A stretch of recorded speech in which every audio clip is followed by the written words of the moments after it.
Hey VBS leaders, thank you again so much for serving on a VBS Sunday this year. I did want to touch base with you about a couple things before we kick off our Sunday morning.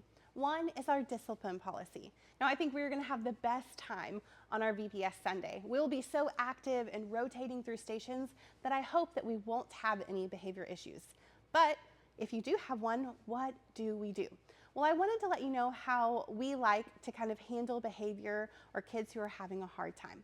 If you're in the large group space and a kid's getting wiggly, maybe having a hard time listening, the best thing for you to do is just to go sit by them. Give them a pat on the back, a gentle reminder. If you're in small group, a great thing to do is that same thing. Also pointing out what you see that the kids are doing well. Oh, I love how Johnny is sitting today. A lot of times that will help kids remember, oh, I need to sit nice and quiet and listen. So obviously, pointing out what you need them to do, sitting by them is a great way to start. If they're still making sad choices or even just being wiggly, another thing is just redirection.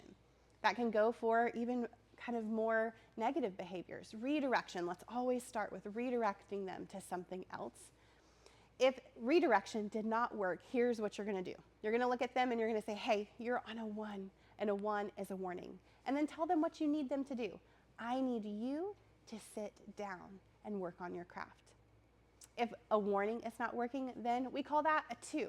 Now, some could call this a timeout. I like to call it a time in. And that could look like, hey, Johnny, you're having a really hard time right now. Can you come stand by me? That is a 2, a time in. They can hang out with you until they're kind of more regulated and ready to join the group. Lastly, if you've redirected, you've given a warning, you have had them be your buddy or take a break for a little bit, and they are still not listening, just text me and I can come do the rest. We might go on a walk, we might have a talk, whatever we need to do to help that kid have a successful morning at church. That's what we want. Don't hesitate for any of those things to reach out to me. I do want to say kind of the caveat to that is if we do have a kid with big explosive behaviors, like they've just kind of had a really rough morning and all of a sudden they're throwing chairs, that doesn't happen very often. Don't worry, our campsite should be safe.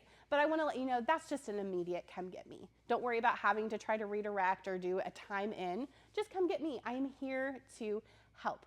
Thank you so much for choosing to serve our kids here at Creekside. You are awesome. I did want to say one more thing about our bathroom policy. We want to make sure that we keep kids safe.